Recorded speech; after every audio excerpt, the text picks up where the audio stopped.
G'day, I'm Warwick Schiller, and I have been posting this is a 5-year-old Andalusian mare that I'm just starting under saddle. I think I had my 7th ride today, and I've had a number of people saying, well, what's that thing on her head? What do you got on her head? What sort of a thing have you got on there? And this is just a soft cotton rope hackamore. So it is, the main body of it is 1-inch soft cotton rope, like it's as soft as can be. And then it's got a braided kangaroo nose band on it.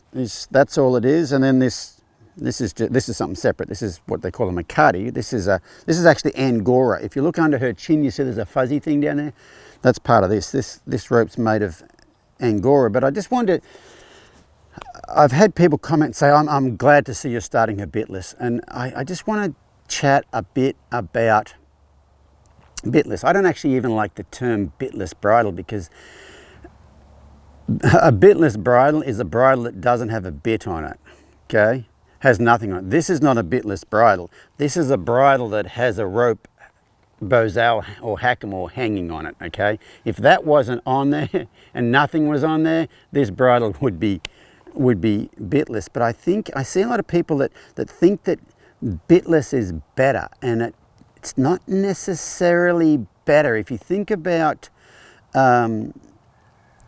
it doesn't matter if you use something bitless or you use a bit, you are operating off of pressure on your horse, and probably the biggest bit you need to have is a bit of knowledge. So this mare's, she's quite sensitive, can be anxious at times, Andalusian mare. But if you think about when I want to do anything with her head with these reins, I can just pick up really softly like that and get that sort of response. Well, I would be having the same sort of response if I had a bit on her. Okay, so there shouldn't be a lot of crazy pulling going on, whether you're using something like this or you're using a bit. So I really think that sometimes people think bits are bad, but if your bit is causing your horse discomfort, it's your hand that's causing it. The bit doesn't really do anything on its own. And on the other hand of that too, like if you're pulling hard enough on the bit to cause a problem with your horse, you're going to be pulling hard enough on something like this to cause a problem with your horse anyway. Like if you think about, come on sweetness, I've just been working on teaching her how to steer, and when I steer her, and it'd be the same if I had a bit on her, I pick up on this rein like this, and when she turns her head and follows it, I release. But there is no pull. I'm offering this feel here, and she finds that feel like that, and it would be the same if I had a bit on or not. And so it's not like that bits are a big deal, and there is a type of let's go with the term bitless bridle, even though I hate the term bitless bridle. There's a type of one I've seen that's a cross under thing. And what it does is when you pick up on it, it pulls up under their chin. And the thing with those is when you release the rein, it stays with that pressure under their chin. And someone who rides in one of those might say, oh, that person's got a shank bit on and that's terrible. But if you think about a shank bit, it will also apply a slight bit of pressure under the chin when you pick up on the rein. But if you pick up on the rein slowly like you're supposed to with any bit, it takes quite a while for that pressure to come under the jaw. Like it's, hey, I'm warning you, we're about to get pressure under the jaw. If you don't respond, there'll be some little bit of pressure under the jaw. And then when they respond to what you're asking, you release, that pressure drops away under the jaw. That's in a shank bit, which in some people's mind is like barbaric.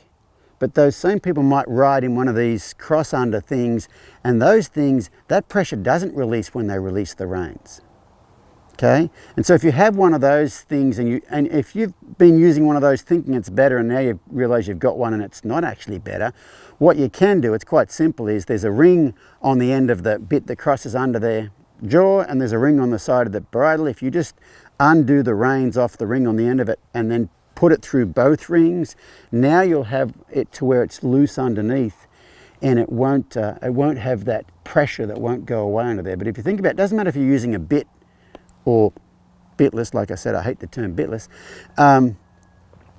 Doesn't matter which one you're using, you are still working with pressure, and any properly used piece of equipment on their head, you are trying to teach them to respond like that, to the softest bit of pressure you can respond to. If you're having to pull hard on any of them, you've probably missed a few steps along the way. So anyway, those are just some thoughts of mine on riding bitless, even though I hate that term again, and how there's a possibility that some types of bitless bridles actually might be worse for your horse than a shank bit.